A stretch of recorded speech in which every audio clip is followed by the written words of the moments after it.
Chapter 22. Ellie. The strangest thing happened the other day after school. I heard a knock on the door and went to answer it. And there stood Luke. I was absolutely blown away. The first thing I thought was, has he come over to see me? Was that what he was doing? And how would I feel about that if he had come over to maybe see me and flirt a little? I'm not going to lie. The boy I think I most want to get to know better is Caleb. He lives right down the street from us, and he and his parents go to the same church that we do. Caleb is my ideal tall, dark, and handsome guy. My mom knows his mom pretty well, and Mom always says that Caleb is such a nice boy and so polite to her and would be perfect for me when I get older. I'm pretty sure Mom and Dad are going to let me date my sophomore year. Mom has sort of been hinting around about that lately, but I worry that Caleb will not go for a frizzy-haired, chubby-legged girl like me, that all those JV cheerleaders are flirting with him all the time, and how on earth is he going to notice me with all those other girls around him?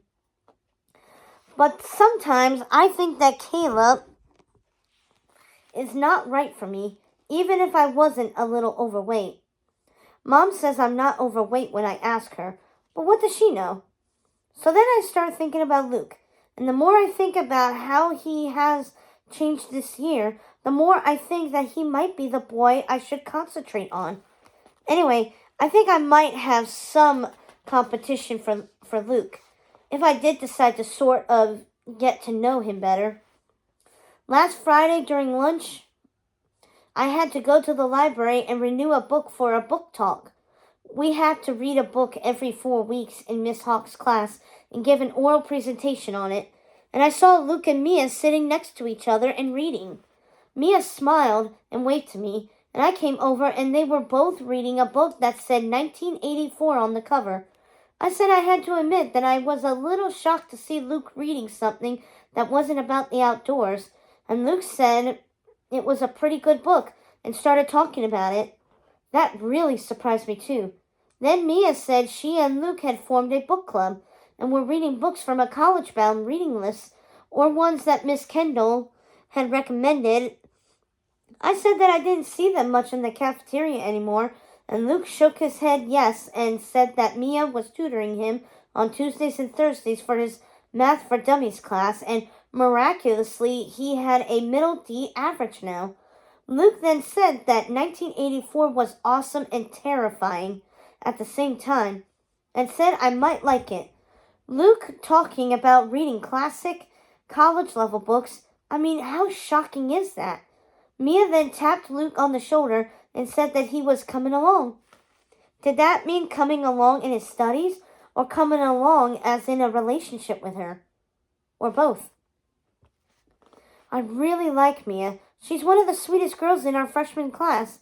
She's almost as good a friend as Paige and Mary. Maybe she and Luke are about to become an item, that they're talking. I don't think I'm jealous. Maybe I am a little, though. Why do I have to overanalyze everything? So Luke is in our living room and talking to my father, which is about as surreal a scene as anybody would ever want to imagine. And Luke asks Dad if he can bow hunt behind our house for deer. Dad answers really snappy and says no. And Luke says, "No problem, sir, thank you," and leaves. Later I asked Dad what would be wrong with Luke bow hunting behind our house. And Dad said Luke's family is trashy, and his father had been in trouble with the law. Well, that doesn't make Luke a bad person, I said, and Dad just mumbled something and went back to reading. I need to do some more thinking about this Luke and Mia thing and how I feel about it.